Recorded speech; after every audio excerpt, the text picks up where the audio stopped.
on those promises or preparing the tools so that we can deliver on those promises. And so right across the government, there is a great deal of work being done to ensure that budgets are oriented towards solving and delivering on solving problems that our people encounter and delivering on the promises. The traditional approach to budgeting, we had a meeting with members of the cabinet and the members of parliament, would not be acceptable, where people can just put in incremental growth in a line item. They have to justify their expenditure through programs, and the objective of each program in every ministry and every region in this country and at the NDC levels would be how they're responding to a particular need of the people. So we have spent a great deal of time doing that sort of work, and it's just as critical as being out there and getting, occupying social media space. Some people who don't have anything to do, like the opposition, they don't have anything to do, so all day long they live on Facebook or Instagram or TikTok, and they either magnify issues that are of little significance to people and their well-being, or they diminish the accomplishments of the government. And a healthy dose of that opposition has been portraying themselves as victims, the Mohammeds, to avoid the accountability for their criminal behavior in the past, which spanned many years, but more recently, based on the extradition request from the United States of America, cover the period between 2017 and 2024. So I just wanted to start by saying that President Ali right now, pursuant to that agenda, has gone to the Conference of Parties, that's COP in Brazil. And at that conference, he will represent Guyana, which he has done admirably at many fora, and we expect no less there. Given the depth of his knowledge on these matters and the eloquence in the portrayal of national positions. He did an interview before he left, speaking of the complex positions that we have on biodiversity or climate change and the preservation of forests. And our positions are, the global positions are complex because there are many players, and he pointed out about the global dynamics currently, which would be one that may not be that enthusiastic to pursue climate objectives. And how we are navigating the global imperatives, but at the same time giving national leadership to some very weighty issues. And the national issues have been translated into models. We had one, the low carbon development strategy, which has inspired many countries around the world. It has been wildly successful. We have raised a lot of money because of that model, the forward thinking in that model, that has helped many of our people. I just saw a couple of days ago that the Prime Minister opened a solar farm in the Essequibo Coast.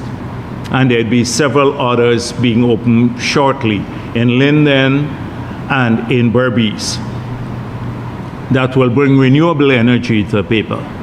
And those funds, or the funding of those projects, came from the initial LCDS, an agreement we had with Norway since I was president.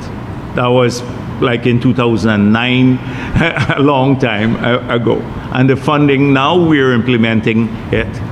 So it's making a big difference several years later to our people. And now the $750 million that we've earned has been transformative to the lives of many Amerindian communities, as well as creating a resilience along the coast to flooding and other climate-related adversities.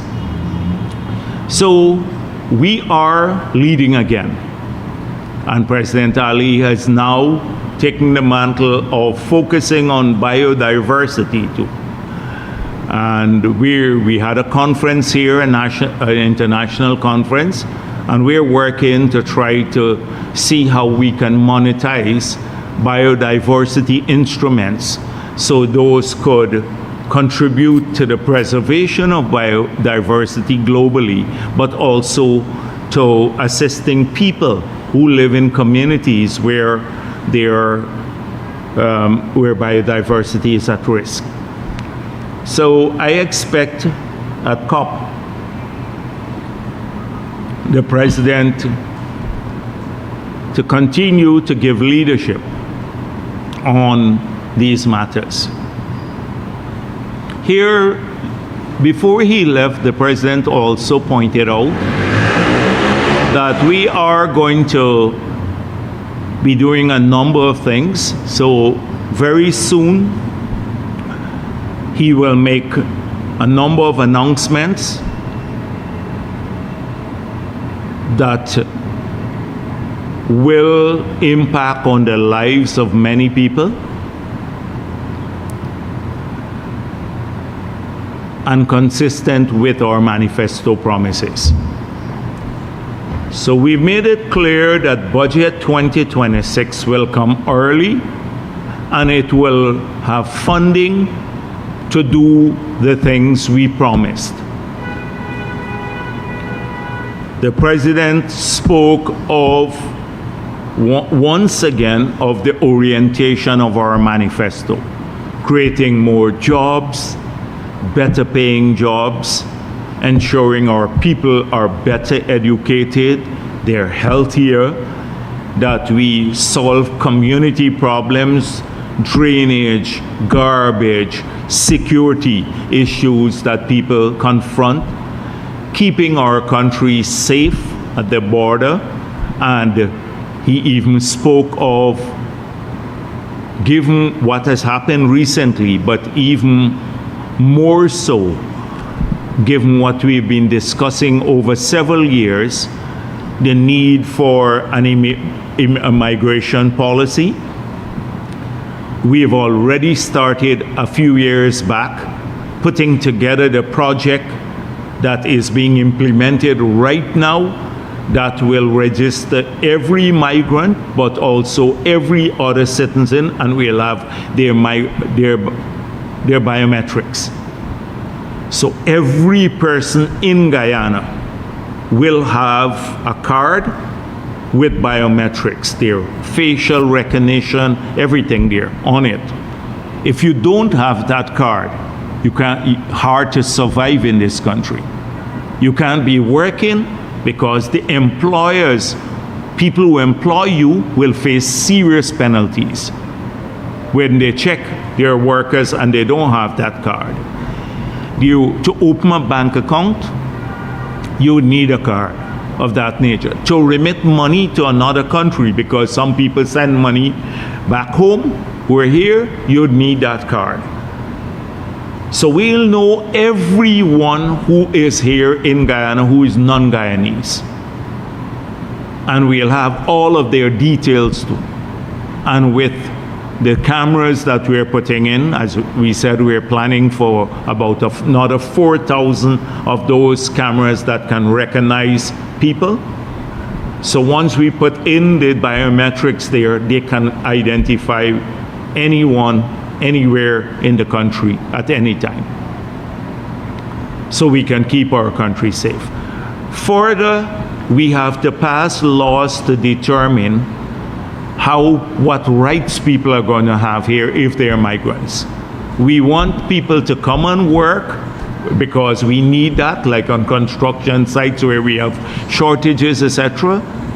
But they can't change the nature of our society. And we've made it clear that we would have to think about people who come here and maybe they can have residency but not voting rights. This would be a debate that we'll have to have maybe in the constitutional reform process, but also at the national level, about how much rights we're prepared to accord to people who come here, given that we want to preserve our country for our people too. And and this has happened. It's not anything new. It has happened in places like Qatar and UAE, etc. So that is a crucial issue, and you heard the president mention it. Men might have mentioned it in passing, but it's actively engaging our attention, just as the other issues are engaging our attention, like setting up the development bank, working on that, and the other things. So these are very weighty issues. They will impact long beyond a single lifetime for our people. And only a party like the PPP that has a depth of experience, has a clear vision of where we want to go, doesn't reduce government to driving Lamborghinis and trying to avoid accountability for your criminal behavior. Only the PPP can take that approach to government. So all the shrill noise you hear and the psychosis and the craziness that comes from the other side, like every minute of the day, the world revolves around them. Guyana must, all their supporters and everyone must prevent the Mohammeds from facing accountability for their crime. When they were doing the crime and living well, they were not so friendly with all of these people that they want now to support them because they're now at a stage where they have to pay for the crimes. And these are serious crimes. And we'll come to that in a moment, because they've been talking a lot. Before the elections, I made it clear to them. I said, don't come after the PPP. You have a right to run in any election. That's a right of any citizen. Once you qualify, you have a right to run. But do not come and after the PPP. They had to find a boogeyman so that people, and especially the stupid people, some of them who follow them, can't focus on the crime and their dirty basket of criminality. So the boogeyman is big bad government. We are being persecuted. So when people hear that, they become the victim. It's called misdirection. Everything, it's about what the PPP wants, that the PPP is pursuing them. So when you do that, you can't pay attention. You can't sit for a moment, relax. And I would urge some of the people who follow them, well, you can't help with those. But some of them just sit back and think for a moment about the crime. That is what they do every day. Well, it's not going to work any longer. I warned them, don't come after us. Throughout the campaign, they did. And then after the elections are over, we said we're moving on to other things, but they keep coming back to these issues now, presenting themselves as victims. But we'll be able to see whether they're victims or a criminal enterprise. Victims of political persecution or a criminal enterprise. We'll get to that in a moment. So, if you go into the mindset, my personal view is these people need psychiatric care. Both Mohammed, Hannah Mohammed and Azruddin Mohammed, they need psychiatric care. They grew up privileged. They believe that everyone, when they say something, must believe them,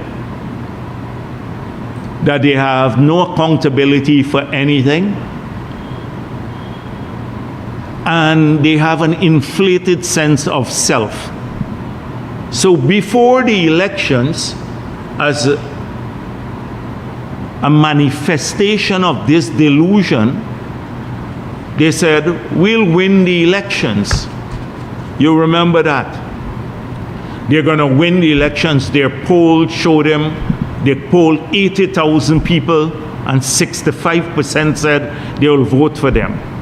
Obviously, with the feeble minds that they have, these two individuals, somebody fooled them. Somebody made a lot of money off of them. They maybe told them they did these polls. Normally in polls, you don't poll 80,000 people. Even in the United States of America, with over 300 million people, a regular poll would not poll 80,000 people. So it went into their mindset, we're winning. The Muhammad said, I have 400,000 followers, so they're going to vote for me and I'll get 400,000 votes. He'll get 400,000 votes. Only a person of feeble mindset or a feeble mind can come up with this sort of analysis. And a number of people who made a lot of money off of them preyed on this feeble mind that they have.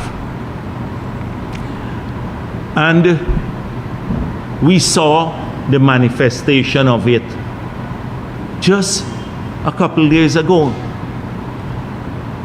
So Mohammed came out of Parliament and he said, the PPP rigged the elections. And when he was asked about providing the proof for this, said, I didn't get 109,000 votes. I won the elections.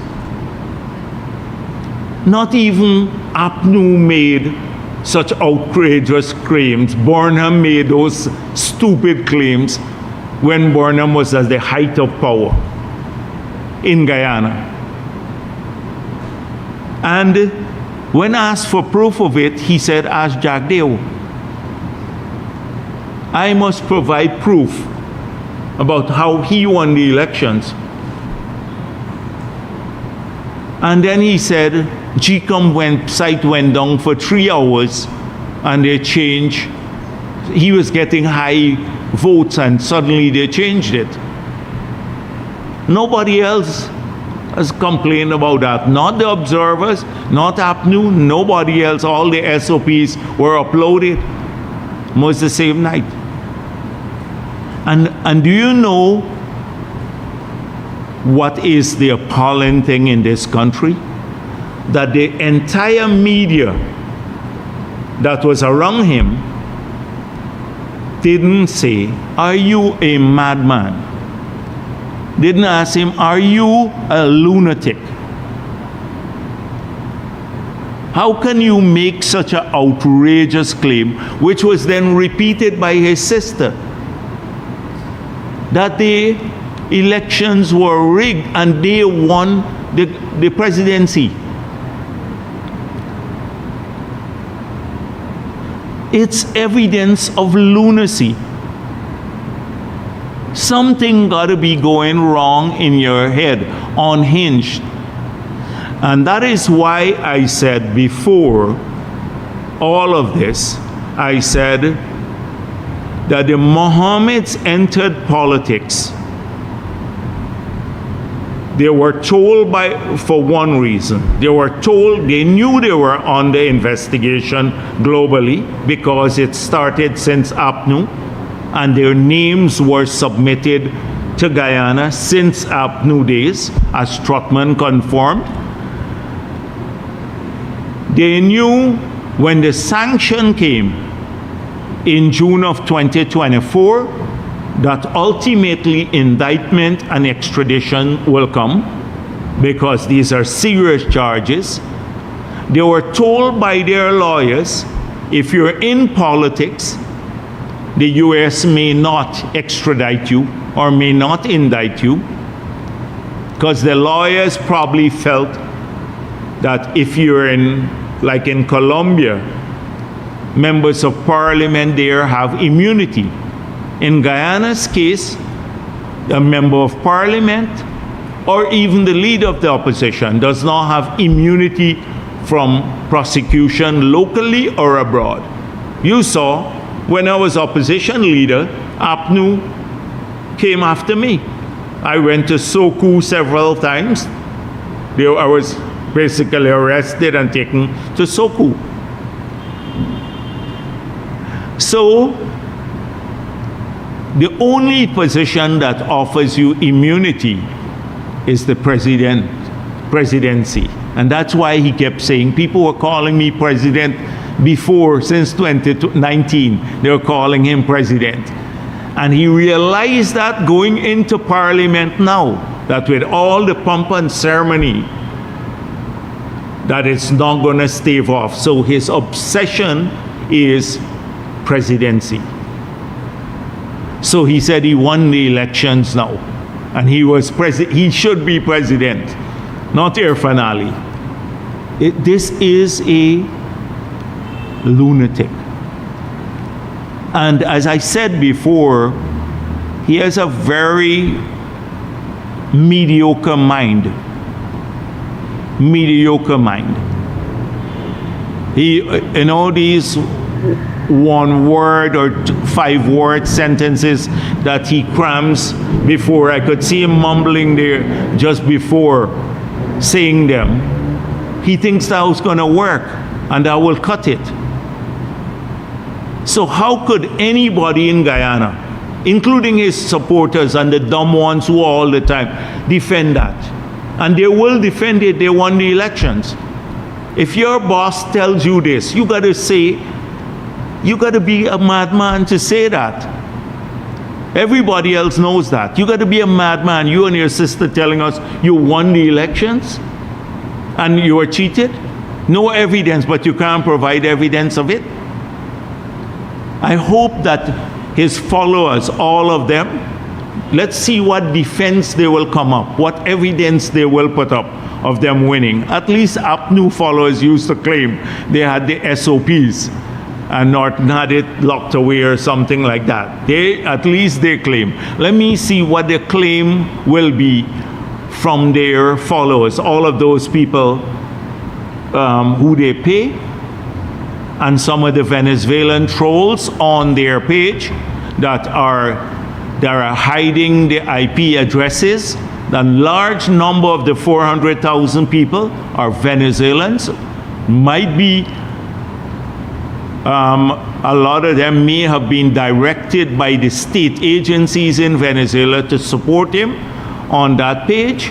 They're hiding their IP addresses and they're commenting there. So the Venezuelan trolls or his paid trolls or even the ordinary people who support him, those who support him. Let me hear what you have to say about that now. Is this not lunacy? Isn't this a reflection of a feeble mind? This is delusion at its highest level. It requires psychiatric care. And if people like him, they should refer him to psychiatric care. That's the first thing. But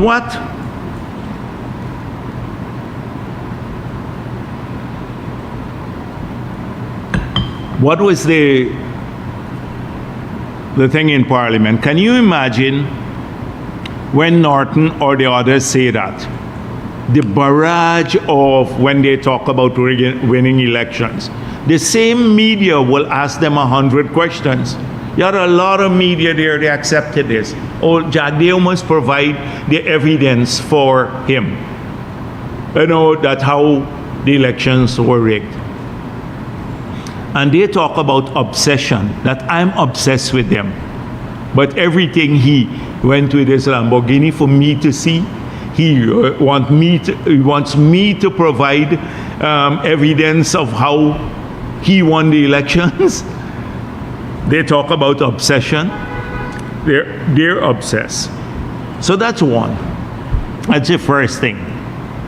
And this must, as the country must be asking itself, and a lot of those stupid people who follow him, what's going on here? Because many of them are like him too. Many of them are like, I can't find words to soften the impact of what I have to say. Really stupid people. Now, I heard, oh, he was a victim of some arrest. You know, when they arrested him and his father. Oh, it shouldn't have been done that way. They must have special treatment. Everyone else can be arrested in a particular way when police come for you. But they must be arrested in a different manner because they've stolen so much money and they're so wealthy now that the law and public officers must treat them differently. That is what they're effectively saying. Now this guy has been accused of torture. In fact, it's proven that he tortured people. He's been accused of killing paper shorts, accused of smuggling gold, massive tax evasion, everything under the sun. But he can't be arrested by the police with a handcuff. Ashni Singh and Brassington went to the court. They were put in handcuff and ankle bracelets and all of that with big chain. With chain, they had chain connecting the arm and the leg. And guess why? Because ACNU claimed that they sold some land for Movie Town at $30 million per acre. When that's the facility there. When the highest bid was $12 million for the land, they sold it for 30 or 20 million per acre. The highest bid was $12 million, and it was pursuant to a cabinet decision that Ashni Singh implemented. And they were placed in chains like this, bound together. This guy has evaded taxes, done a lot of things, but we shouldn't treat them this way because they're the Mohammeds and they steal a lot of taxes. So the country must have a preferential arrangement with them. That is the duplicity, the double standards. And I see some of the people, the same people who were cheering on the arrest of Ashni Singh and Roger Luncheon. You remember Roger Luncheon? They came, he couldn't even move, walked in with a wheelchair and was arrested. The same ones complaining how he was addressed, they were arrested. Now clearly, the police had to go there differently too. You recall the last time the officers went to enforce a ruling, an order, what took place? They mobilized a number of people and thugs to prevent them from going in. They then threatened some of the people, the officers, and their families. People were scared of going back. So you have to go in a different manner now. You can't go the same because they have a track record of mobilizing thugs and others to prevent an arrest. That's their track record. So this sympathy, that's what they play on. Look how the old man was arrested, this person there. By the way, this guy is a character out of some cartoon or something. He said, "It's my father, not me." He threw the old man under the bus. He said, "Oh, it's my father. He smuggled the gold, not me."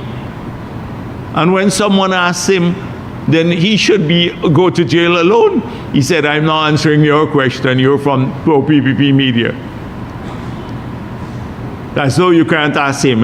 He picks the media houses like Starbuck News and others. He'll answer to them, but not the others. This is what he said. He said, "It's him, not me, the father." Which son does that to his father? And they blame us for it. He puts the old man in trouble, and then he threw him under the bus. So I see all this crocodile tears being shed about the manner of the arrest. We were arrested too on the APNU, and for what? Nothing practically. Nothing practically. They have a long slew of the. Right. You have an extradition request, and they must be treated preferentially because they've come to believe that they're special. That is it. So that's the second. So we must have two standards. One for Guyanese, everybody else. Your mother, your father, your brother, if they commit a small crime, they steal 2 mangoes, they get the bangle on. They can steal the whole country, and we should go there with a luxury vehicle to pick them up and drop them off at the police station. The courtesy of the government to put them there. So that's the first thing I wanted to deal with, those two issues, because I missed a month. So I have to address some of these issues that I saw in social media. The crocodile tear. Look how the PPP arrested this man. They shouldn't have done this. The next thing is Parliament. So they made it seem, and they work up a campaign about the PPP is delaying Parliament because we don't want the Mohammeds to be sworn in. Mohammed to be sworn in as Member of Parliament and opposition leader, because we want him extradited before.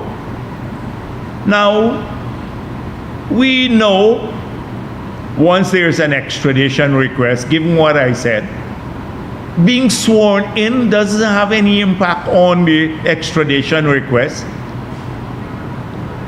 You could be Member of Parliament or leader of the opposition, and still it would not have an impact on the extradition request. It does not offer you immunity.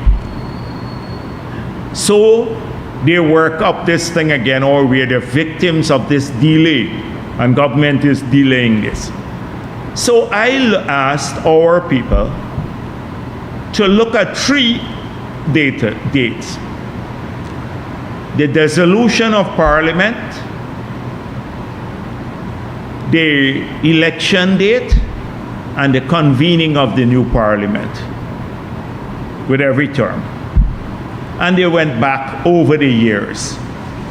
Their people will not research it because they're too dumb to do that. So, in most cases, in almost all the cases, because you have 4 months from the dissolution, and that's under the Constitution, 1980 Constitution. So, up to the convening of Parliament.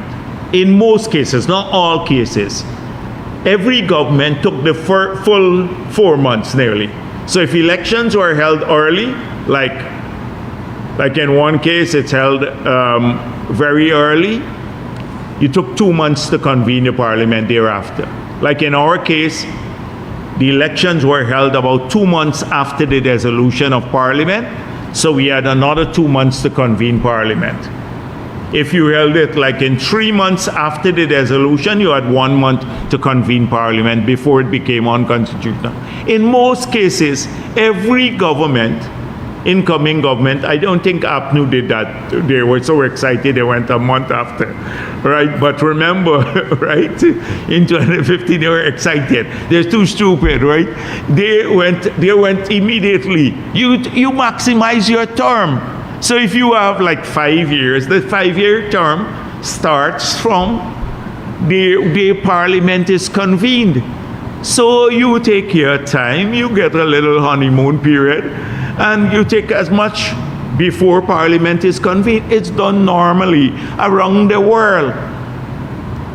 It's a stupid thing. No, it's about Azruddin Mohammed.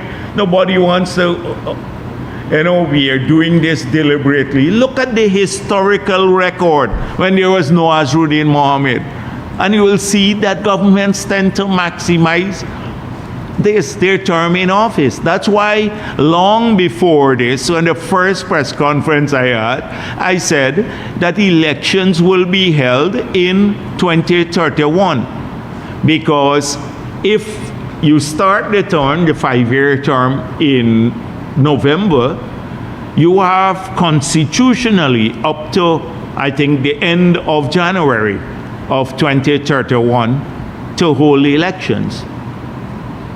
So it had nothing to do with this clown. But again, the victim, we are a victim. All week long, whole day, that's all they're living on.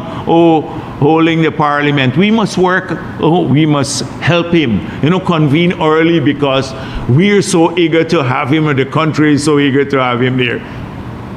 So that's it. It had nothing to do with Azruddin Mohammed. Secondly, he didn't go into parliament. He affected APNU. And you saw it in the parliament. But what happened the last time we left parliament? We left parliament when it was dissolved with a 1-seat majority and a fragmented and a unified opposition. A unified opposition and a 1-seat majority. We went into parliament with a 7-seat majority now after the elections, having won a landslide.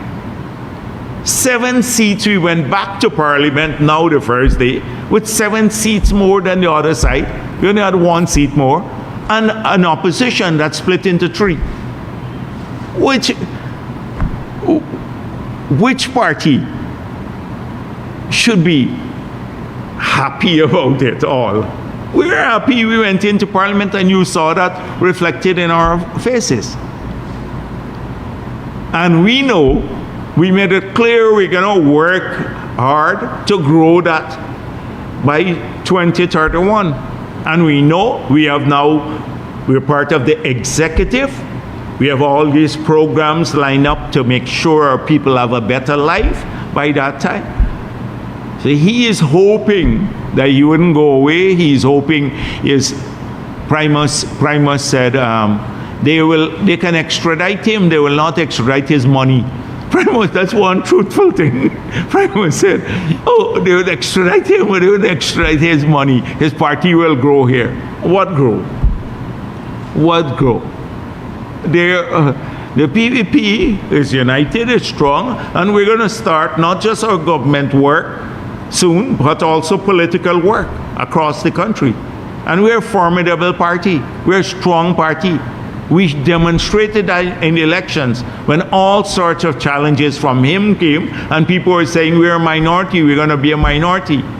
We surpassed all the expectations, all the negatives, and we emerged as with one of the biggest majorities ever in the history of the country. We only had this 36 seats in 2006. That I, so that was what, who should be the party that's happy. So don't worry about that, you know. So he went into Parliament and then he realized that.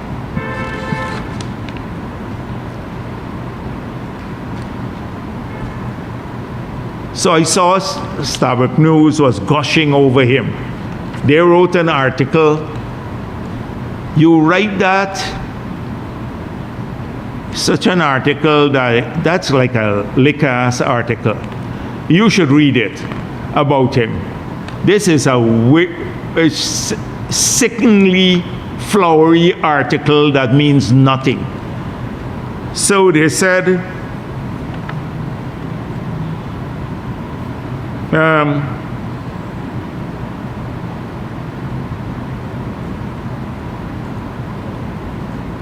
navigated, right? He navigated the proceedings with ease. So Mohammed showed like he had always been in Parliament, came out and he had this confidence and he navigated the proceedings with ease. Apart from the other flowery stuff they talk about. So he navigated, moving, walking from the vehicle, taking a seat down in the Parliament, getting sworn in and leaving the Parliament with ease. You know what's Parliament? I saw when Ashni Singh started reading out the bills, their eyes glazed over. Their eyes glazed over. At one time I agree with Chair Duncan. He said they were like they dropped their mouth open like this. They didn't even know what was going on. They didn't even know. Look at their faces. The 16 of them were looking like, what the hell is this? What happened to us? Where are we? Navigated with ease. They haven't even started the parliamentary proceedings. Navigated the ease parliamentary proceedings. Parliamentary proceedings are different than walking in and taking the oath of office. So when the proceedings really get going, like they started, APNU, with all its frailty, put in 40, I think, questions and motion. They put in 0 with their 16. This is pure nonsense. You know, only a media, and I'm going to come to the role of the media, especially some elements in the media a little bit later because they're bought out. And this happened in Colombia when Pablo Escobar bought the media out, some elements in the media. But I'll come to that in a moment. So talk about obsession with me. I brought it for Jagdeo to see. He came with a Lamborghini, right? That's a Starbrook. They couldn't say, so Starbrook, this was a big story in Starbrook. He brought his Lamborghini to see. I didn't even see it, but I heard it's nice.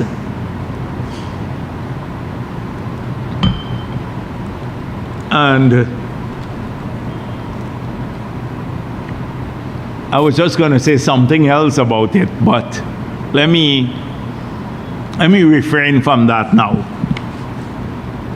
So the Starbuck News said he brought his Lamborghini to show me.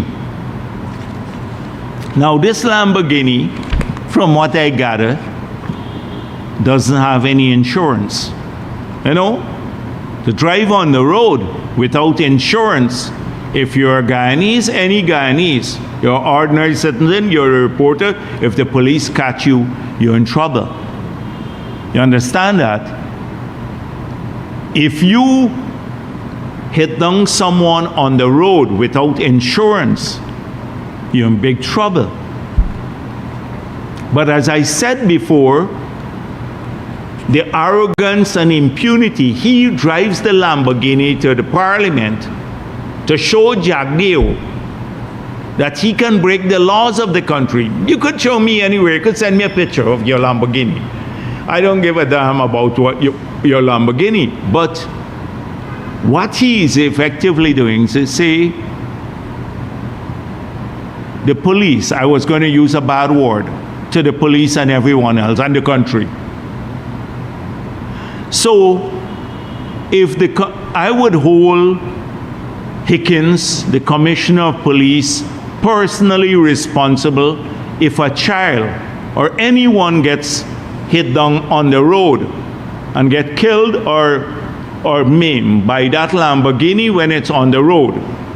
Higgins should face criminal charges too, because he allows it. Nobody else could do that. Not a single person in the country can do that sort of thing, because it's illegal. And we have one set of laws for everybody, regardless if you thief your assets and get wealthy or not. Higgins should be held personally responsible for that. Because if you drive there, the police just stand by and they allow it to happen. You could have shown me, you could put it on a trailer, bring it on a trailer and drag it in, and you could sit on top of the trailer. So it's not driving, and then you could come off and say, I brought it to show Jagdeo. That's not the issue whether Jagdeo sees it or not. But the Starbuck News, they put that. They did not say anything about the illegality of it. Not a word about the illegality of it. Because they're complicit. Now this is the same Lamborghini. Look at this. This is a cashier check from Chase in the United States Bank. It says, Remitter International Speed Consulting, tuning, paid to Lamborghini Newport Beach, $680,085.00. This is a cashier's check from a bank to pay for, in the United States, to pay for the Lamborghini. This is the same Lamborghini that he declared here for $75,000. Starbuck News didn't ask him. They know about this. They know the U.S. just indicted him and have strong evidence. It's laid out in the indictment. They gloat, he brought the Lamborghini for Jagdeo because it's about Jagdeo now, not about the illegality. This is it. If a person could flaunt something like that, he's showing the finger to the country. Not me, not to Jagdeo, to law and order. You'd say, I can steal, I can evade taxes, and I'll get away with it because I bought off some policemen, I bought off some people at GRA, I can buy off some people in the the court system, I can buy off some people everywhere. That is what he's doing. He's showing the finger to the country, not to me. I don't give a shit about his Lamborghini. But this is it, criminal behavior and flaunting it in people's face. Drove it there. If he had hit down somebody, your child, then you would say the same win people who were drink the Kool-Aid. If your child being hit, like he hit the child down on the road, then you would have had a different view of the Lamborghini that he brought to show me. So it's just what I'm telling you before. They expect two sets of standards. We're victim, but the arrogance that they have means that they believe that they can do anything in Guyana and get off with it because they've compromised people.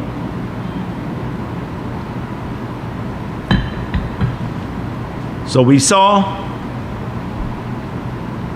two issues so far. Now let's talk a bit about a third issue. It happened a few weeks ago, but as I said before, I did not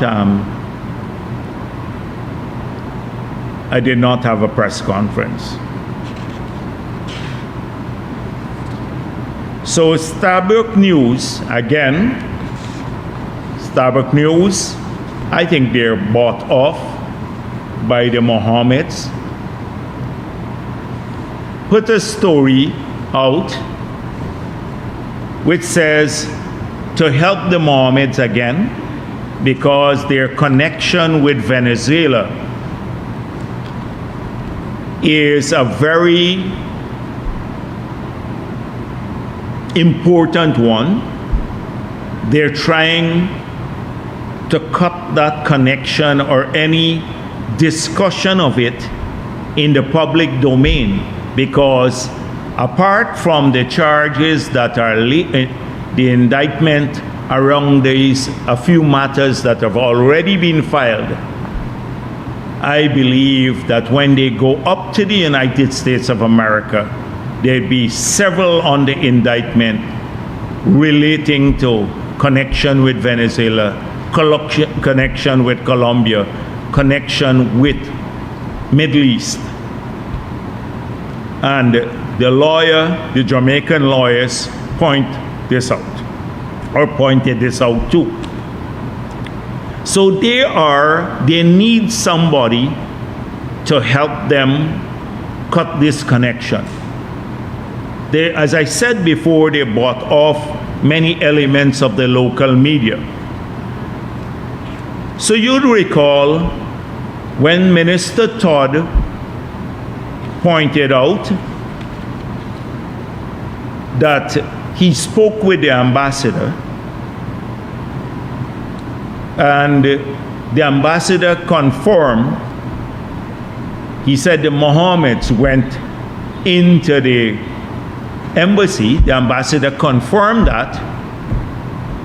Azruddin Mohammed quickly put out a statement. He did not go. But the minister said the Mohammeds, because in the plural sense. So we pointed out, I said, we have evidence that Nazar Mohammed visited the embassy. Now, Nazar Mohammed is the father of Azruddin Mohammed. He is also sanctioned, OFAC sanctioned. He's a subject of the extradition order. They're in the same family. If I were to, I know I'm high profile. I'm running for the presidency. And I want to conduct business somewhere. Would I go myself? If I'm going to negotiate something or receiving some information from somewhere, I can send any member of my family. They'll come back home and tell me what's going on. But when we put this out, their campaign refused to answer it. Did Nazar Mohammed go to the embassy? Nothing. Silence. Silence. Total silence. They run off in, victimization again. We're being victimized. The PPP is lying and all of that. The video surfaced of him entering the embassy. Even his people said, the video is doctored. So, Starbuck News comes along and tries to help him now to cut the link, because obviously the United States now watching people who are connected to Venezuela. They need somebody to help cut that link. So Starbuck came and issued a statement. The Venezuelan ambassador said, no, the Mohammeds did not go. Nazar nor Azruddin Mohammed never visited the embassy.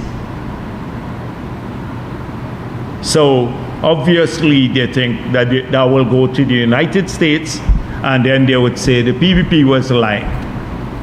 They did not count on Minister Todd responding and releasing the correspondence that the Venezuelan ambassador had sent to him. They didn't count on that. So Starbuck News, getting caught with its pants down and trying to help the Mohammeds cut that link, then issued another story. Venezuelan ambassador did not refer to Nazar Mohammed in Starbuck News interview. So Starbuck News erroneously reported that the ambassador had said that neither of the Mohammeds had visited. This is not so, as he had only spoken about Azruddin Mohammed. Starbuck News regrets the error and apologizes to the ambassador for any inconvenience caused. Imagine Starbuck News apologizing and all of that. They say the vilest things about us, never apologize, but they're apologizing now. So, when the matter came out, the next story should have been Nazar Mohammed did visit. Did you call back and now the ambassador and say, since we misinterpreted what you said and we erroneously reflected it, Starbuck News would like to do a follow-up. Did Nazar Mohammed visit the embassy? And if so, why? That story never came and will never come. That's how journalism works. So they visited. This is serious business now. The father of the candidate, an OFAC sanctioned person, a person who is the subject of extradition, visited your embassy. Now, can you confirm? And what did he want? That's a great story. That's a story that will never be written by the Starbuck News. Because their objective was not to elucidate or bring information. It was to help the Mohammeds cover this surreptitious visit to the embassy. And it was surreptitious. So let me tell you why it's surreptitious. Because the ambassador released to the minister a document purporting to invite Nazar Mohammed to Venezuela to a youth conference. That's the father to a youth conference to be held on the 25th of July 2025. 25th of July 2025, he received a letter to go to the youth conference. He visited the embassy in August after this youth conference had been held. This is the correspondence. Here it is. That was given to the minister. This was his invitation letter to go on the 25th of July for the conference, youth conference, and he went in there August. Couldn't have been for this youth conference. It had to be for something else. So, given the sensitivity of the border issue, given that there are many claims that the Mohammeds were moving gold for Venezuelan generals in contravention of the United States sanction, given that Trotman confirmed that they were on this list since that time. This happened sometime in the past when there were sanctions. There must be heightened suspicion about linkages. That's one. Two,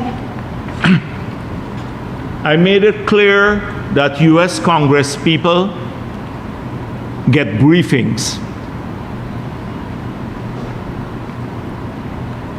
And when these two Congress persons made these statements, we were told that the PPP tell them what to do. Not that they may have information that's not yet available to us, but available to US intelligence agencies. So, one, Carlos Jimenez said, in the US Congress, we are alarmed by the regime in Venezuela's attempt to undermine Guyana through its pro-Maduro puppet candidate Azruddin Mohammed, who is sanctioned by OFAC. Maria Salazar, we remain deeply concerned about efforts to undermine democracy in Guyana. As a strategic ally of the United States, Guyana deserves leaders who respect democratic values. Linking the two. So first we have connection, maybe a potential connection through gold smuggling. Secondly, here we have all of these statements.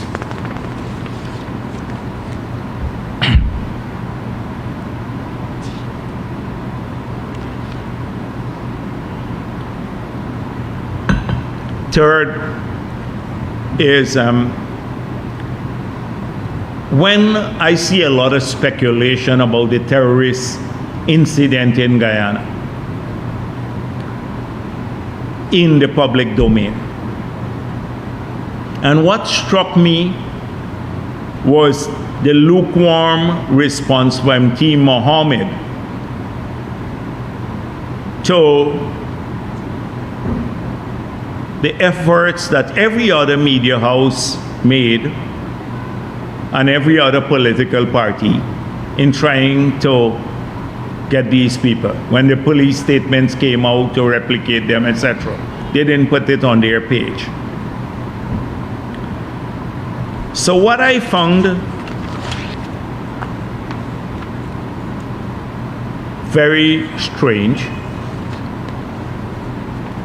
and personally, is that the extradition request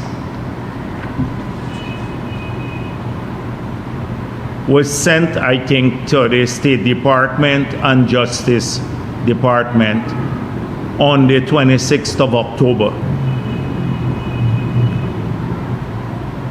On the 26th of October, the same day, we had this terrorist incident in Guyana.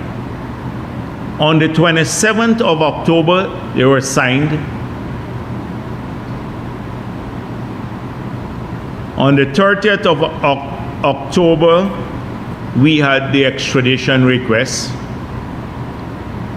Now, before that, we had Odessa Primus on the 28th of October saying a big distraction coming within the next 24 hours. So clearly they knew, obviously from their contacts in Washington, lawyers and stuff, that the request was coming. It's a funny thing that on the same day that the request went in and it was signed the following day, and Primus posted on October 28th about the next 24 hours it will be coming, something big, that we had this incident. We can't discount it. That's why in the requests for bail and everything else, the lawyers from Jamaica were making the point, a very telling point. So I'm wondering why they're using their contacts in the media to try to break this connection that they may have with the Venezuelan regime.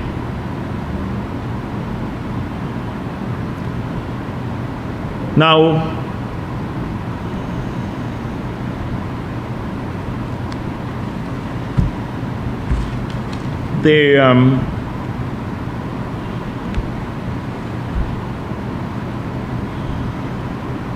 I said I want to talk back about linkages. A couple of days ago, maybe 2 days ago, another OFAC sanctioned Colombian was held at Curupukari. 2 days ago, was held at Curupukari coming into Guyana. And what I say now could have long-term implications for Guyana. And if we're serious, we tackle it now. We have to come down very hard on it. When Pablo Escobar in Colombia, he became a member of parliament too. Pablo Escobar was one of the biggest drug dealers. They compromised the judiciary, pay off people in the judiciary. They paid off the police. They paid people in the army. They paid people in the media, they own sections of the media. And then in the executive too, they're bribing ministers and orders and other people in the other arms of the executive. So they became untouchable. It was heading into a failed society. Look at the consequences to Colombia: kidnappings, bombings, killings, etc. These people, that's the culture there. And we should not, through these linkages, we have to be careful that we don't replicate that culture here. We have to cut it out early, because in that sort of society, it's only violence. You look at the consequences of Colombia for decades upon decades. When individuals who have money, ill-gotten money, believe they can buy out everyone else, including the media. And we've seen it here. We've seen it here. The media, half of the media in Guyana would never ask these people the tough questions. He went through the whole parliament, breezed through, and barely anything about his criminality. They didn't say it's the worst day for parliament in our history. They said it's a historic day. That a criminal, it might be historic in that sense here, that a criminal who is wanted in the United States of America, who's a fugitive in the United States of America, basically, because that's the act we're going under, who is facing extradition proceeding, is going into the parliament now. Never happened in our history. Even with Abdul Qadir, who was charged with terrorism, he was not a member of parliament when he was extradited. Or not extradited, he got into the US. So, this is something we have to guard against. And all of those people, years from now, 10 years from now, that's when you see the consequences of subversion. When people who believe that through their criminal, either through gold smuggling or drug dealing or whatever else, or other criminal activity, they amass wealth and they control all of these agencies, then the society disappears.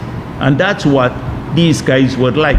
And I think the man from the OFAC sanctioned man might be thinking, oh, in Guyana they're treating another OFAC sanctioned man like a hero.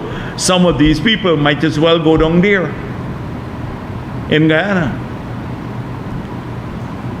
So we have to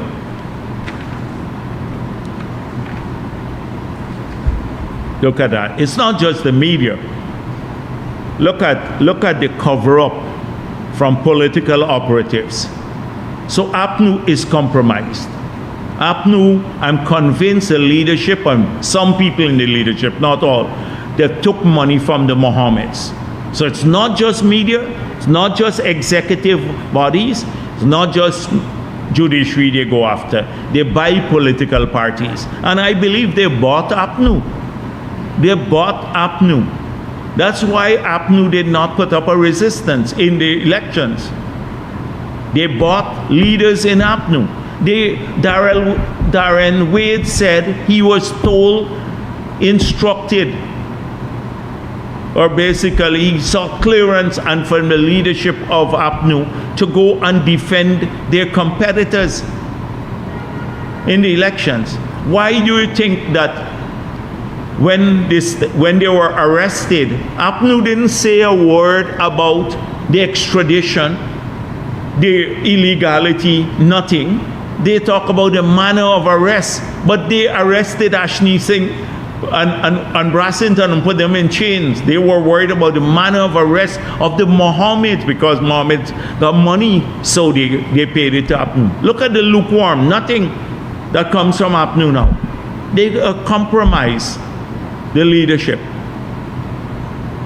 Trust me, just think about a PPP member was facing extradition proceedings. how APNU would be all hot under the collar. They'd be running about. They'd be orgasmic everywhere. They'd be that way. That's what they'd be doing. In this case, you shouldn't be so harsh with the arrest. That's the only thing that came out from APNU. They're compromised.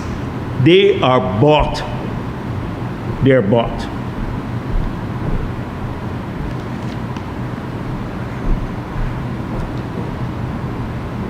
Why you bring this nonsense over here? Who sent this stupid thing? Yes, no.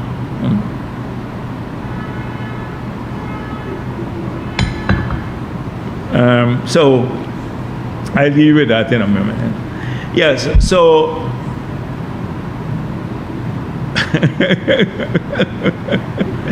no, what they sent me the stupid Team Mohammed thing.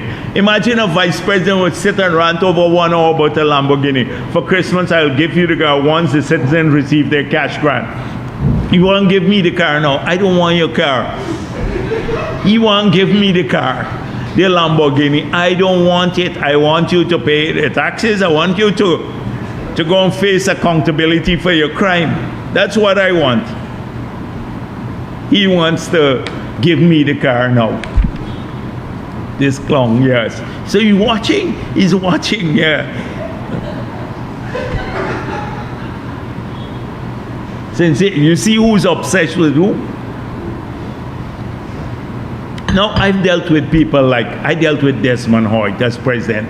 I've dealt with Desmond Hoyt. I dealt with Corbyn. I dealt with other Norton. Lots of leaders from the PNC. Men or on the opposite side, but men of stature and intellect. It's like, he's a new breed that I don't know really how to deal with, because you can't appeal to him intellectually. You know, you can't have an intellectual debate with him. Oh, you bring car for Jagdeo to see. Now you want to give me the car. You want it? This car got too much trouble, bro. Keep your car there. Right? So I was talking about the thing is, look at the cover-up. So you know GHK Lal been cussing me non-stop every day. He knows who's corrupt in the PPP, all that stuff. Everybody. And so it came out that he was the head of the gold board for several years when the bulk of the gold was smuggled. The bulk of the gold was smuggled, the 10,000 kilogram, under his tenure as head of the gold board under APNU. So he's wetting himself with fear. He's all over the place now. Every day he's going on TV shows and stuff, talking, about it wasn't him, it was somebody else, he's clear and all of that. So he said he saw a list of 40 persons, their names and pictures of people who had been smuggling gold in 2017. And he gave that list to Trotman. So obviously he had a list of 40, as a head of the gold board, 40 persons, he confessed that, who were smuggling gold at that period. In that period, when he was head of the gold board, he claimed he gave the list to Trotman. Trotman said, I never saw any list from GHK Lal.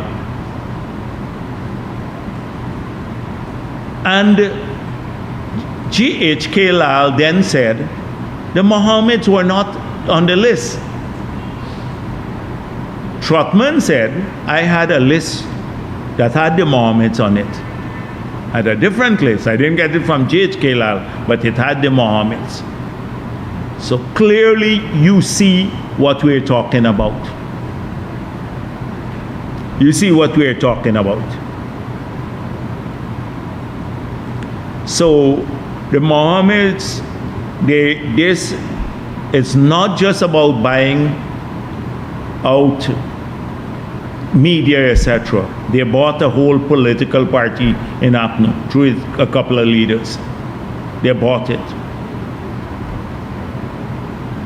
Imagine Norton, Sheriff Duncan said, Norton has him on a tight leash. He can't talk about them too much. Nigel Yu showed up at the court. He's not representing the team, but he's a friend of the court. That's how he showed up there. But we know differently because we saw them going to him and with Trotman. But he showed up. What is he doing there? He's a friend of the court. Oh, I'm not representing the Mohammed because he's trying to retain his ex-son contract. So he can't openly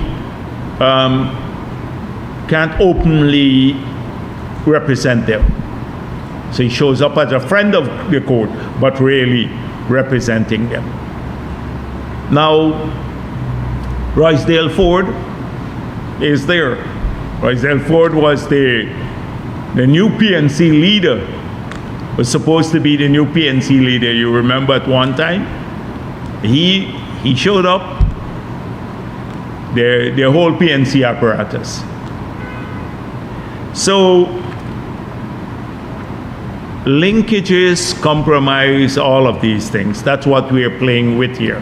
When people can buy out a political party, then you're in big trouble. And I would urge the other APNU people, if you want back your party, you have to rebel against it. You have to rebel against it.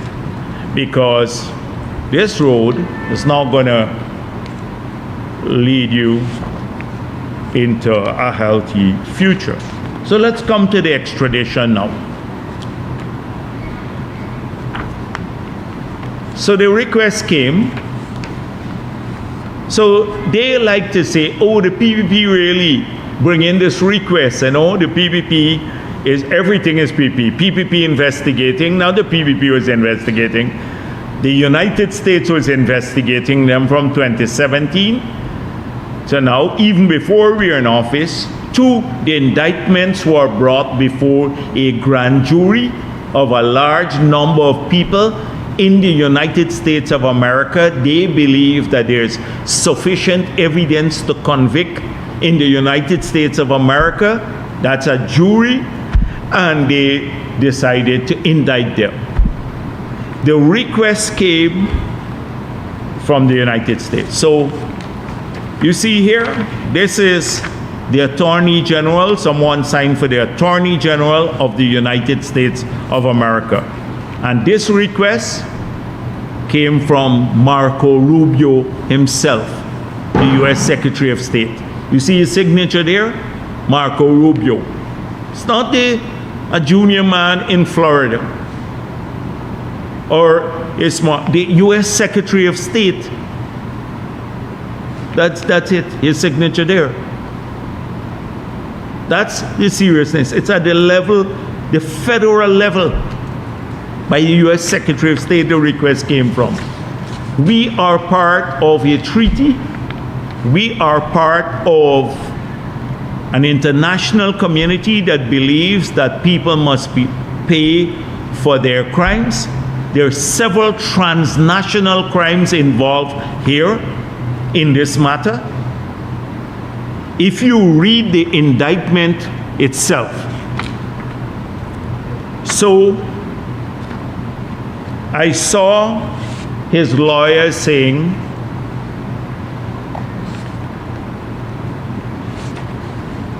this is the Durjon man saying, the offenses for which Azruddin and Nazar Mohammed are wanted in the U.S. are not extraditable offenses under the laws of our land, nor under the treaty with which we have an arrangement, he stated. He said the bail was an affirmation of judicial independence.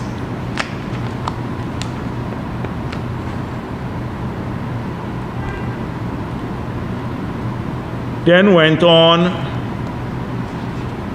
Durjon specifically challenged the prosecution to identify local equivalents for alleged foreign crimes.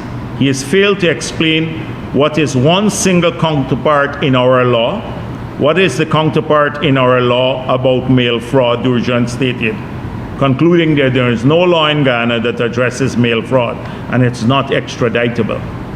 Well, obviously, Durjan did not read what we all read, because these are the documents that everyone has. These are the documents in the public domain. And they were charged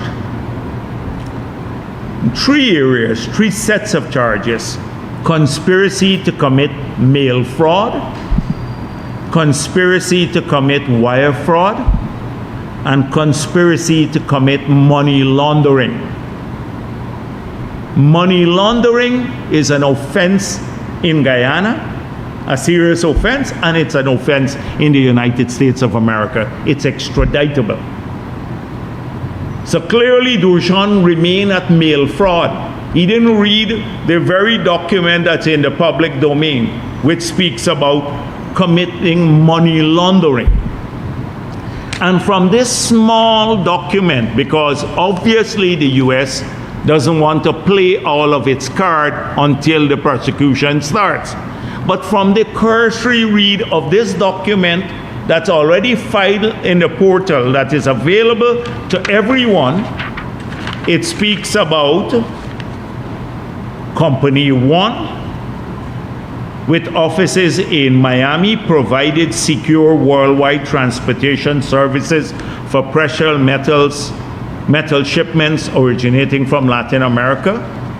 Company 2, with offices in Miami, with a private and commercial interstate carrier that provided worldwide shipping and delivery services of packages. Company 3, based in Miami, provided for freight forwarding services for shipment of packages and goods to Guyana by air and sea. Company 4, with offices in Miami, was a private and commercial interstate carrier that provided worldwide. 4 Miami-based companies that were involved in moving money and gold and empty boxes to facilitate the illegal shipping, because they are bringing back the empty boxes so that they can put gold in and use the same old documents. These companies based in the United States were all part of the network. So it's transnational in nature. It doesn't involve only the Mohammeds. It involves companies based in Miami. So 1, transnational; 2, money laundering, because money laundering is movement of any money through there, and money moved from back and forth. Gold was moving back and forth. They were bringing empty boxes, doing a lot of wickedness through a lot of the companies here. Read the document yourself. So I can't imagine that when this goes to the court, having looked at just this without even the evidence that they are going to present in court on the 10th or submit, that all the magistrate has to find is that the offense has a counterpart abroad, right? And money laundering is an offense in the United States, and it's an offense here. And this here tells you they have enough evidence, even without them submitting the details of it, because prosecutors like to hang on to detail until later. So they don't have to try this case in Guyana. That's not the purpose before the magistrate court, to try the case in Guyana. That has to be tried in the United States. All the magistrate has to find is that the offense that they're being charged for in the United States will have a counterpart here. So he said, Durjan falsely said, oh, there's no counterpart to mail fraud, but there's a charge here for conspiracy to commit money laundering. And even the mail fraud is and wire fraud. They're means through which money laundering can be committed. So this is a serious matter. But the Durjan himself they're hoping to drag this out. This is what he said. Dorjan did not rule out moving to the Constitutional Court before the conclusion of the hearing on whether there was sufficient evidence for the Mohammeds to be extradited to the US. So they wouldn't be jumping on a plane tonight or next week or just now. There's a process, a lengthy process that has to be completed.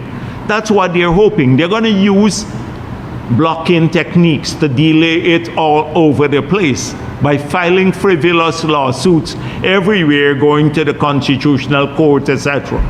That's what they're hoping. They know he will be extradited. Dorjan himself said the lengthy process that has to be completed. And it will be completed. And they will be extradited because the offenses are clear. So, and as Primus said, they're not taking their money with them. They're only going themselves. You know, Primus has made it clear they can go leave the money here. So today, again, to facilitate, because of the international treaty that we have, you saw the charges, the criminal charges related to the evasion of taxes were withdrawn. And the GRA has put out a statement. And so suddenly they're overexcited. They posted about 20 things. We told you it was not about the taxes. It was about them wanting Asruddin to go abroad and stuff. Well, it's about both. You got to face accountability for transnational crime. And he committed several abroad in the United States too, based on their law. And they have a counterpart crime in Guyana for what he did there. That's one. And two, the civil remedy for the taxes is already being pursued. They got the demand notice for the $191 billion already, and that came up as calculated based on the penalties. That's not going to stop. When you go to recover taxes, you can recover taxes through a civil procedure, and in a criminal procedure, you can then charge people so they go to jail for the evasion of taxes. So the withdrawal of the criminal aspect of it doesn't preclude you from going after the money, the old taxes, in a civil court. You have to pay the taxes. It's two different things, but for the feeble-minded, Hannah and the others, they don't understand that. They jump on it already. They don't understand that. The lawyers here are advising us. It's out of the hands of the politician, but they are really good lawyers. And so, what was a little,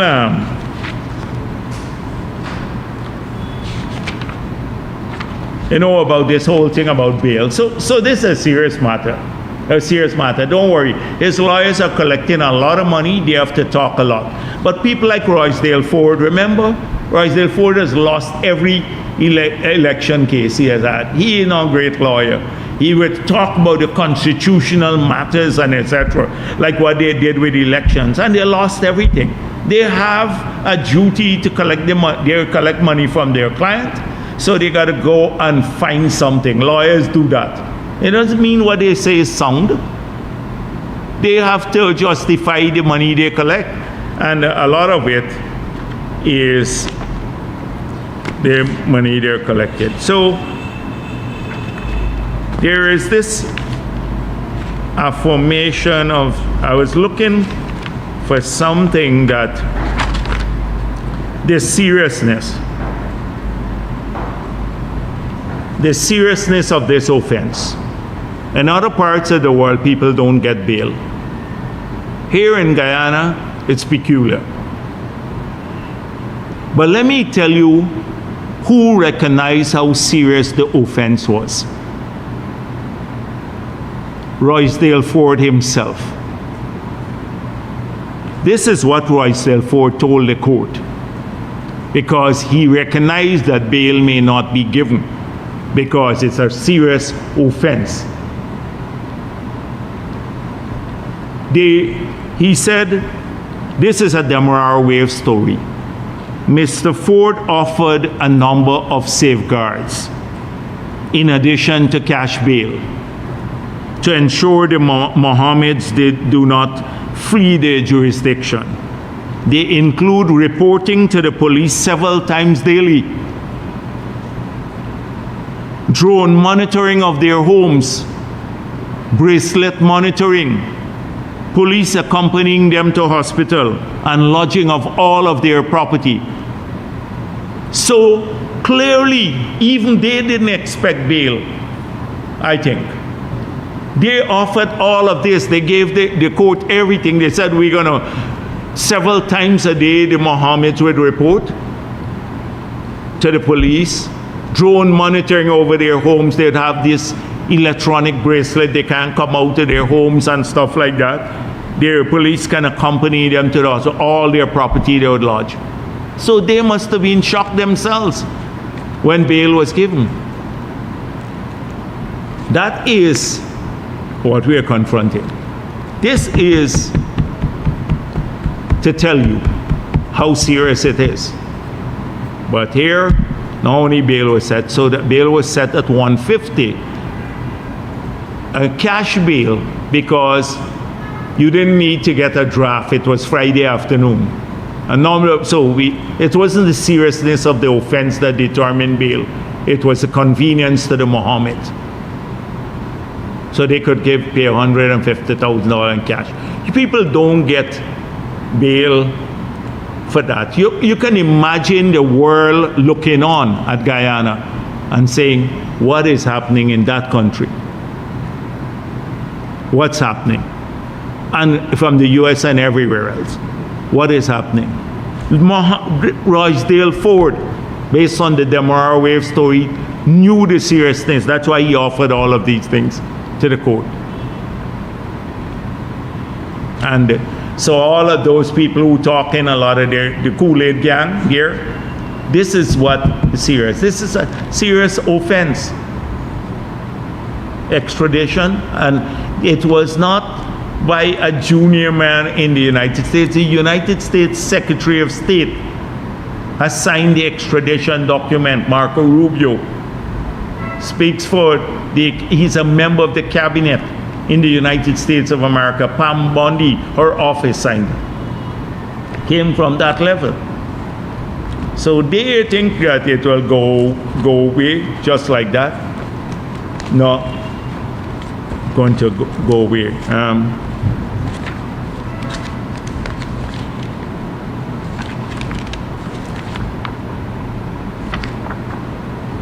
Let me come to some positive things now.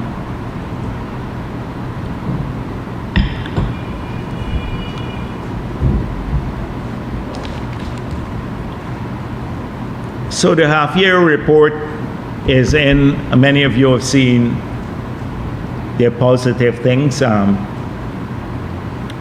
have happened in our country over the last half year. As I said before, we now have to consolidate. We now have to continue to diversify the economy. And you're going to see renewed energy around those areas. I just wanted, before I end, maybe I should not, I just leave questions rather than go on much longer. I've already been going on for quite a while. But since I missed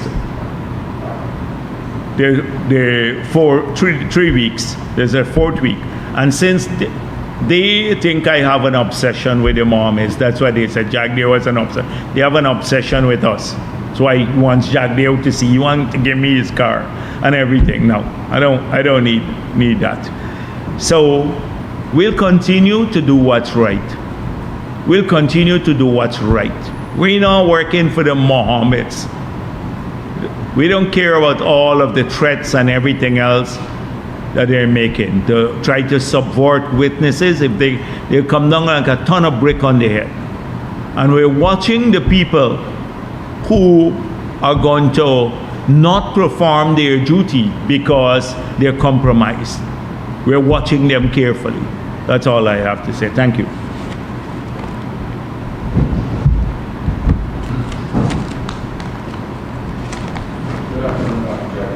Mick Rodriguez for Daybreak News.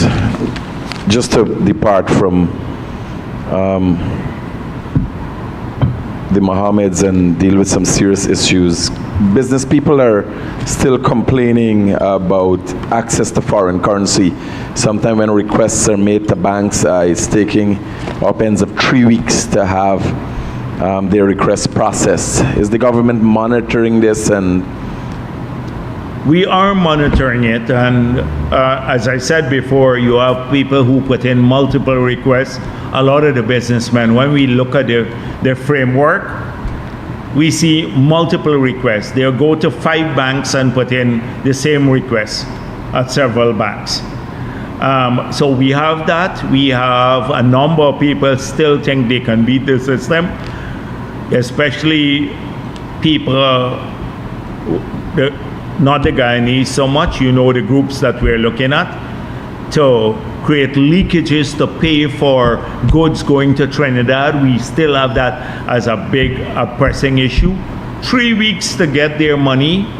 If you go to Trinidad, it takes you 6 months to get a few $100s, maybe a couple $1,000s.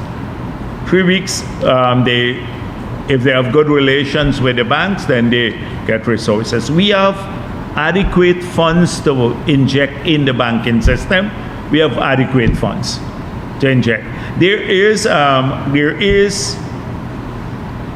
bigger shortage of notes though, and that pushes up the price of notes, like the exchange rate for notes versus the bank drafts.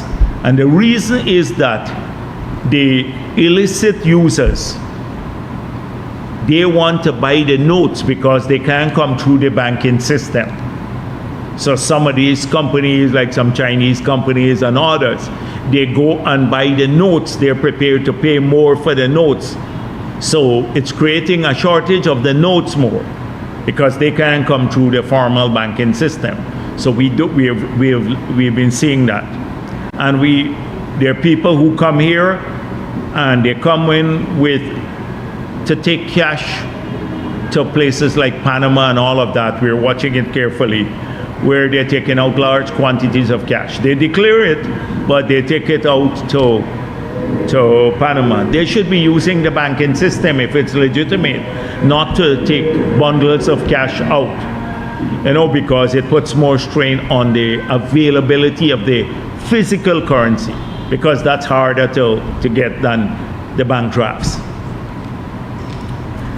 Good afternoon, Vice President. Kiana Wilberg for the Starting Point podcast. You spoke during your introduction or presentation that we have to be mindful or guard against, rather, the Pablo Escobar phenomena taking over Guyana. But I want to know if you've already thought of crucial steps that your government will take to ensure that Guyana is impervious to this phenomenon. That's my first question. Yeah. So clearly you have to have an anti-corruption framework. That's why I said that we need to have investigations done in the Gold Board, at GRA, and within the police force to see those people who may be receiving money from this criminal enterprise, that's the Mohammeds and others, and compromising their work. We need to do that, and it must be institutionalized. Station needs to do that, and within the police force, the leadership of the police force and the Gold Board and the ministers, they need to do that themselves. They have to have a full-fledged investigation of all of these things, the linkages, and people must face consequences. That's one. It's not limited to these 3 agencies. It should be also in the judiciary. It's harder there because, that's an independent branch of the government. But we have to put in place safeguards in the judiciary itself. And then with the media, which is often the biggest cheerleader for these Pablo Escobar types. Some of them, it's hard to track the money because they collect it, in a way that it's hard to track. Doesn't go through an institution. So it is, and in this, like in Guyana's case, we're never going to be able to, government to deal with that.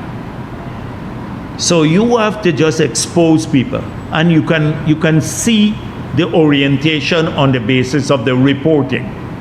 Any sensible person would know. Why would Nazruddin Mohammed say, I'm not answering your question because you're pro-PPP. So a media house that he perceives as pro-PPP, you have to be pro-Azruddin. And then he turns to the Starbuck News, or Kaichor News, etc. He doesn't. Imagine I say, I'm not taking question from you, Kaichor News or so. People would say, what the hell is going on with Jagdeo? He's a member of parliament. He can't, this guy, you can't pick and choose. He doesn't want to do that because the tough questions will come. He doesn't want to answer that. And the others will give him softball, etc. So it's exposing. You know already who they are. Look at those articles. Every time, just when he went to the court, the Starbuck News again, supporters strung Mohammed outside the court. Not that this guy is going there to face extradition proceedings for criminal behavior. Anywhere in the world, that would be the story. The supporters strung him. What kind of supporters? The people who collecting their 20,000 went back home. They went back home. Like the 20 who went to the convention center outside. The 20 persons who went there after they called on them to come out and witness this historic day. 20 of them showed up there. Even the new dispensation that we're seeing in the 13th Parliament and its makeup, you alluded to the importance of political savviness when you spoke about the reconvening of Parliament and so forth. Will your strategy now see perhaps less presence here in terms of your General Secretary engagements and more of a presence in the Parliament? Will we be seeing you more there? In Parliament? Well, the Parliament should do the people's business, and we need to make sure that the people's business, we discuss this, that all of the things that we promise in our manifesto, if they require a legislative change or new laws, those must be priority in the Parliament at this stage, because it's part of our fulfillment of the promises we made to the electorate for better education, housing, water, all of these things. So we have already prioritized what we want to do there. Then on law and order, that's the next set of priorities. So it is series of legislative agenda that prioritizes the tools to deliver on our promises, to keeping our country safe, which has several dimensions, the external dimension as well as the local one. So for example, working towards ensuring that we have laws that we can better track people here, etc. Those are the kinds of things we're talking about. So we have defined what our parliamentary agenda is already. And once those are pursued, Parliament is not like everyday thing. So you would see me as General Secretary of the party a lot more on the ground too, because that's where we build up the party. I made it clear, a lot of young people for training for the next generation of leaders, a lot more women in the party, the women's movement. We got to expand the women's movement. We have to build on our support in many communities that are not historically sympathetic to us, the Afro-Guyanese communities.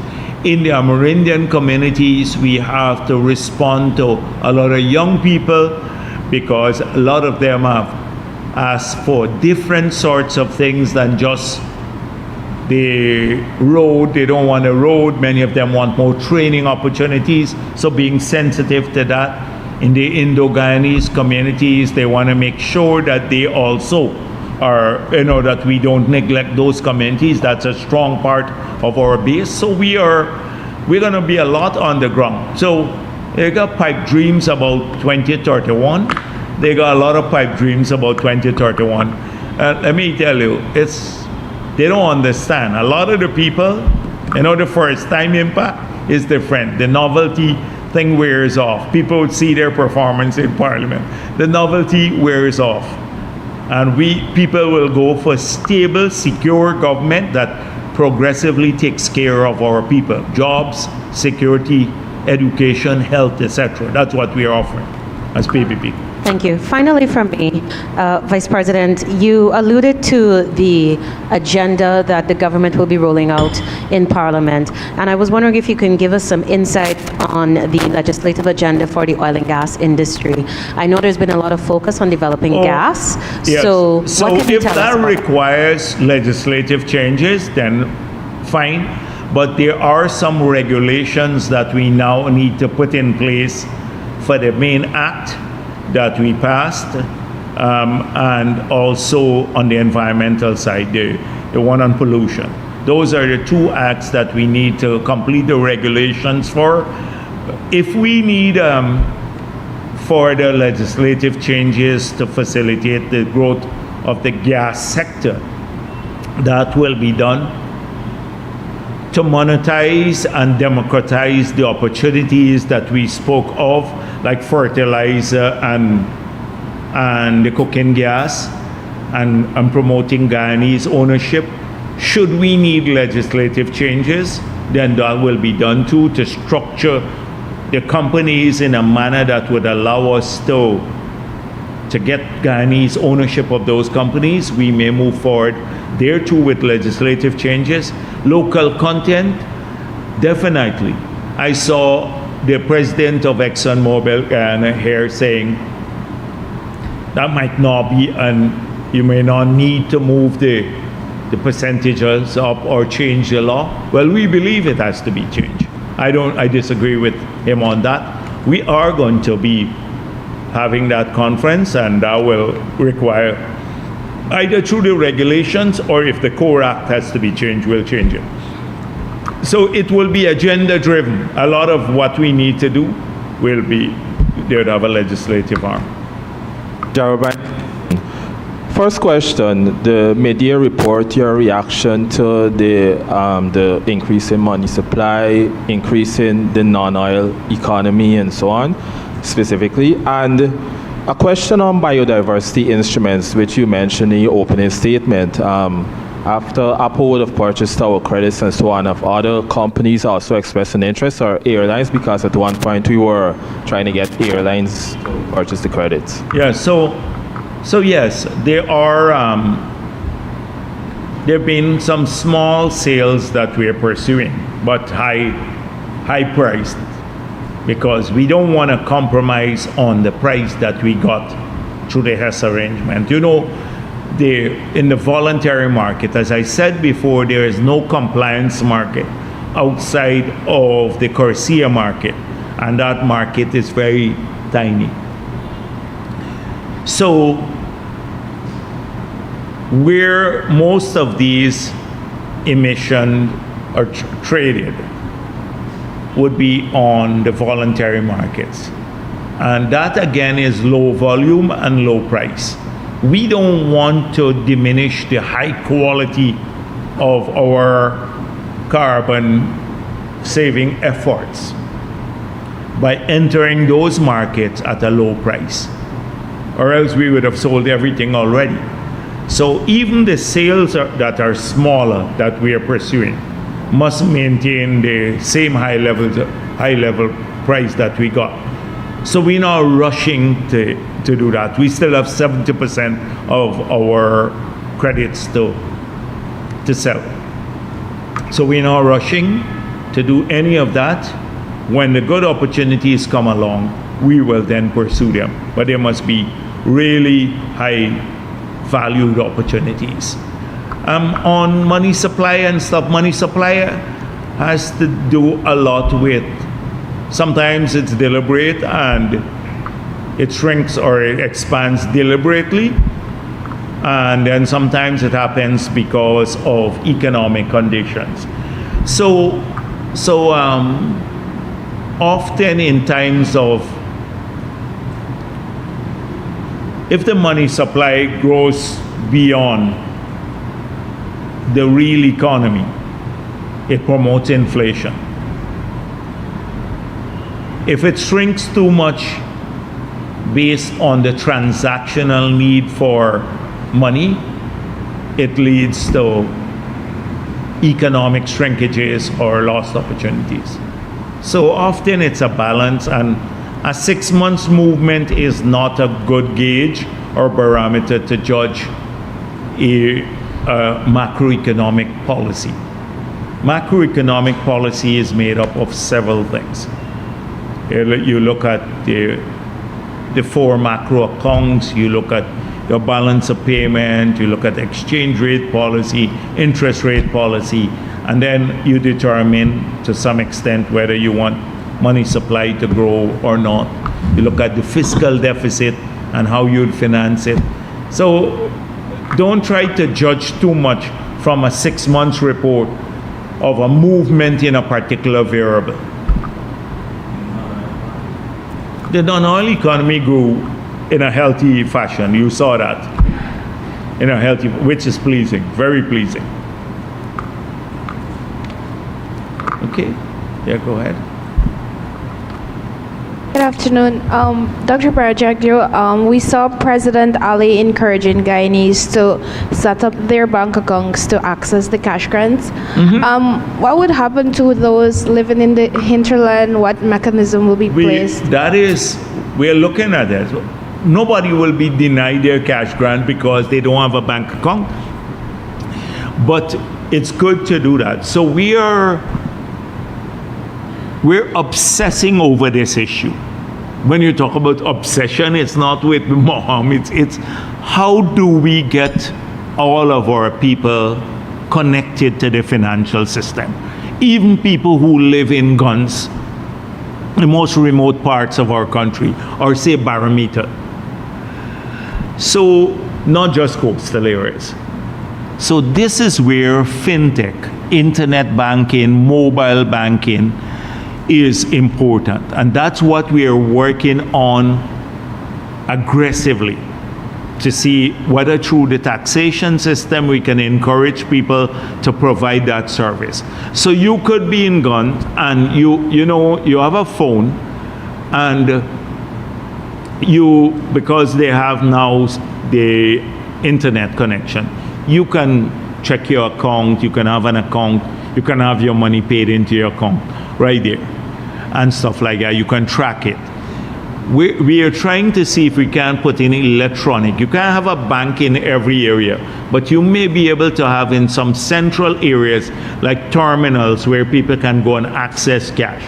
So say the 5 sub-districts in Region 9, they can all have like a central area where people can go, like Letem, Anai, Karasabai, or Aishalton, or one of those places, and then they can come to those areas and do banking transactions. You're not going to be able to have full-fledged banks, but those kinds of units. So that's where, when the president urged people to set up the bank account, we're hoping that more and more people will be doing this. And then it's easier for us to put money. You don't have to go and join a line to get your money or something like that. It gets paid into your account. That's where we want to move the country to. But nobody would be excluded because they don't have a bank account. We're not going to do that, especially in the remote areas in the country. But we're like some of the places when we gave checks, in Region 1, a lot of people couldn't even cash their checks too. We had to go back in several times. People became a little dissatisfied with us because we gave the checks, but they said we have the checks and we can't get our money, and then they blame us for it too. So we then had to work out all sorts of arrangements for that to happen. Okay, well, thank you very much.